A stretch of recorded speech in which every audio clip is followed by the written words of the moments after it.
അപ്പൊ ഈ കൈ ഇങ്ങനെ സൈഡ് വരുന്നതും ആൾ എന്റെ ബ്രസ്റ്റിലേക്ക് കയറി പ്രസ് ചെയ്ത് പിടിക്കുന്നതും ഒപ്പായിരുന്നു. പിടിച്ചപ്പോഴത്തേക്ക് ഞാൻ ഈ കൈ വെച്ച് ഞാൻ ആളെ ഞാൻ പിടിച്ചിട്ട് ഞാൻ കൈ ഇങ്ങനെ തിരിച്ച് ഞാൻ ആളെ ബാക്കിലേക്ക് നിർത്തി. എന്നിട്ട് ഞാൻ നല്ല സൗണ്ട് ഉണ്ടാക്കി.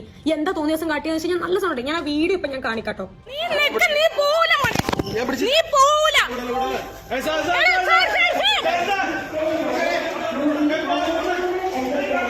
നമസ്കാരം. കഴിഞ്ഞ ദിവസം ഒരു ഇൻഫ്ലുവൻസർ പകർത്തിയ ഈ വീഡിയോ ദൃശ്യങ്ങളും അവർ തുറന്നു പറഞ്ഞ വാചകങ്ങളുമാണ് പ്രേക്ഷകർ കേട്ടത്. എറണാകുളം ടൗണിൽ ഒരു സ്ത്രീക്ക് ഉണ്ടായ ലൈംഗിക അതിക്രമത്തെക്കുറിച്ചാണ് സംസാരം. കേരളത്തിൽ എത്രയോ വട്ടം ഇതുപോലെ ആവർത്തിച്ചു വരുന്നുണ്ട് ഈ ലൈംഗിക വൈകൃത സമൂഹത്തിൻ്റെ ഓരോ കാഴ്ചകൾ. കഴിഞ്ഞ ദിവസം ഉണ്ടായതിൽ തീർത്തും വ്യത്യസ്തമൊന്നുമല്ല കാര്യങ്ങൾ. നമ്മൾ എന്ത് സംഭവിച്ചാലും ഉടനെ നോർത്തിലേക്ക് നോക്കുമെന്ന് വിരൽ ചൂണ്ടുന്ന നമ്മളുടെ നാട്ടിൽ നടക്കുന്ന കാര്യങ്ങൾ കേട്ടാൽ നിങ്ങൾ ഞെട്ടിത്തിരിച്ചു പോകും. വഴി മാറണമെന്ന് പറഞ്ഞുകൊണ്ട് സൈഡ് പ്ലീസ് എന്ന വ്യാജേന ഒരു പെൺകുട്ടിയുടെ മാറിടത്തിൽ കയറി പിടിക്കാനുള്ള ലൈസൻസ് ഇയാൾക്ക് ആരാണ് കൊടുത്തതെന്നുള്ളതാണ് ചോദ്യം.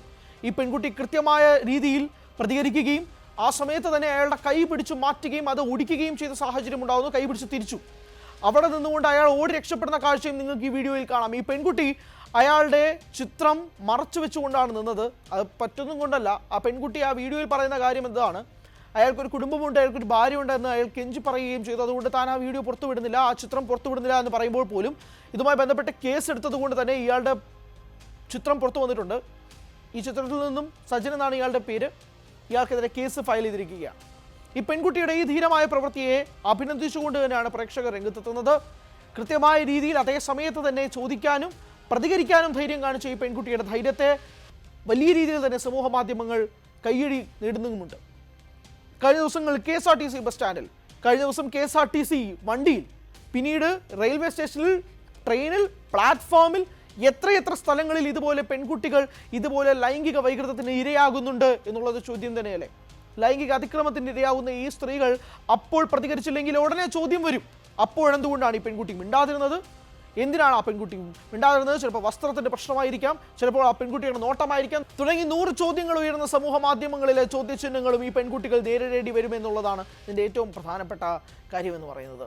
ഇതുപോലുള്ള ചോദ്യശരങ്ങൾ ഇപ്പോഴും അതിന് കുറവില്ല എന്നുള്ളതും ലജ്ജാകരമാണ്.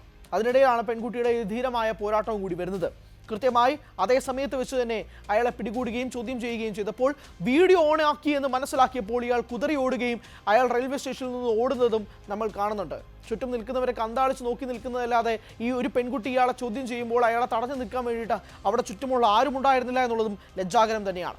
എന്തായാലും അയാൾക്കെതിരെ കേസ് ഫയൽ ചെയ്തിട്ടുണ്ട്. അയാൾ റിമാൻഡിലാണ്. ഇപ്പോൾ ഈ കേസുമായിട്ട് മുന്നോട്ട് പോകുമെന്ന് തന്നെയാണ് പെൺകുട്ടിയും പറയുന്നത്. കൈയടിക്കുകയാണ് സമൂഹ മാധ്യമങ്ങൾ പെൺകുട്ടിയുടെ ധൈര്യത്തിന് മുന്നിൽ.